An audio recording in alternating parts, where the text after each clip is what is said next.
שלום כיתה, אנחנו ממשיכים בסדר בגדים בזוג האחרון של ההיפוכים שלנו. כבר עשינו הורג, פוצע, קושר ומתיר, ועכשיו יש לנו תופר וקוריאה. תופר means to sew, או חיבור שני בדים או חומרים זה בזה. לחבר דברים means to join them together. שני בדים, two cloths, או חומרים זה בזה, or any type of material. So any action that is going to stick two materials in a permanent fashion together would be considered תופר. הקשר למשכן is לתפור בדים קטנים כדי לעשות יריעה אחת. What that means is that the yeriot were very wide. They had to cover the mishkan. But the cloth was only as wide as the loom is. So if you have a narrow loom, הם היו צריכים לארוג כמה בדים, ואז לתפור אותם ביחד כדי לעשות יריעה אחת. אז אחרי שהם הרגו כמה חתיכות של היריעה, הם היו חייבים לתפור את זה ביחד. אוקיי? ההלכה למעשה אסור לתפור שתי תפירות. Are you allowed to be תופר one תפירה? No, not מדרבנן. But מדאורייתא, two is what makes it permanent. אוקיי? ואסור להשתמש בדבק או קלטט להתחבר שני דברים. This is where we get this idea that you cannot use glue, you cannot use tape, a stapler, or any type of material that is going to attach two things together on Shabbat.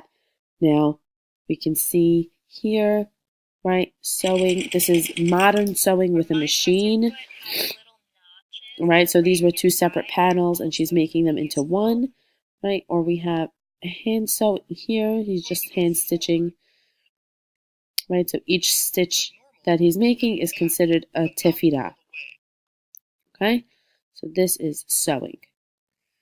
Okay, while sewing certainly implies stitching two separate pieces of fabric together, which was done for the cloth coverings of the Mishkan, the melacha of Tofer is more general and consists of combining any two separate objects into one single entity by any means.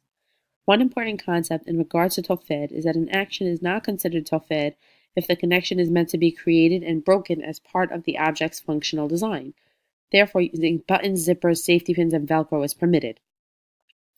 So what he's saying here is Tofer does not involve things that are meant to be put together and taken apart, like buttons and zippers and safety pins and Velcro.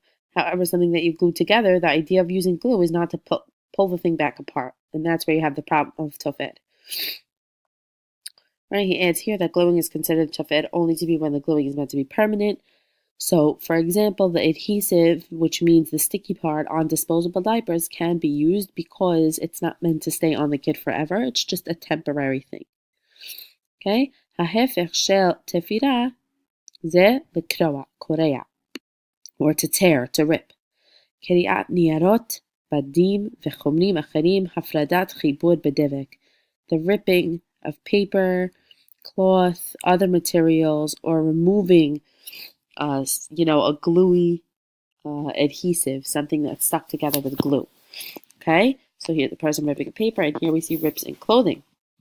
What is the kesher lamishkan? כמו פוצע ומתיר, המלאכה הזאת של קלקול, the destructive מלאכה of tearing, was performed רק כדי לתקן משהו. It wasn't for kilkul gemura. The purpose in the Mishkan of doing these destructive melachot, like potzeya, unraveling, and matir, untying a knot, and koreah, tearing, they were not destructive for the purpose of destroying. These melachot were destructive for the purpose of fixing or reconstructing or finishing. And that is unique to these melachot. Okay, kedei letaken et hachurim beyeriot. In order to fix a hole in the curtains, in the yeriot, they would tear the holes wider so that it would reach a seam, the part of the seam, and then they would sew it along the seam. Okay, here we see a repair being done in the torn clothing. So, halakha lema'aseh here. Asur lekalef midvakot. You can't peel stickers off, right? Because that is causing a tear in the adhesive. But this should say mutar. Sorry, ignore that. Okay, this should be mutar likroa niyad toilet beshinui. So this might be news to some of you who are using. I'm gonna have to find the right.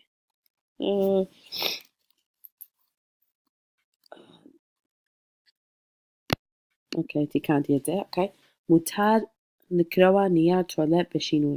So, לפי חכם עובדיה יוסף, we are מותר to rip toilet paper on Shabbat with a shinui. A shinui is a halachic concept that refers to doing something in a different enough way to recognize that it's Shabbat. The reason why we are mutar likroa toilet paper is kavod haberiot. It's something private that a person has to do, and toilet paper is a necessity, and therefore, lefi halacha, right? And because also we know that we're being Koreah legamre, meaning we're ripping this toilet paper not to put anything back together, but it's going to remain ripped. So we're allowed to do it with a shinoi, which could be doing it with your left hand, or which could be breaking it on your knee, pulling some of the toilet paper and then just tearing it with your knee instead of tearing it with your hand. Okay, so this was our last set of melachot. We had our Tofer, and now we have Koreah.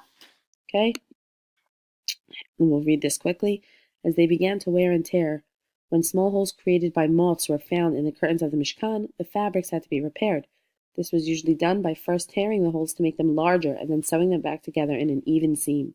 Tearing was performed in the Mishkan for no other purpose. The basic concept of Koreah may be described as the tearing of a single object into two parts, or the detaching of two objects that became combined as one.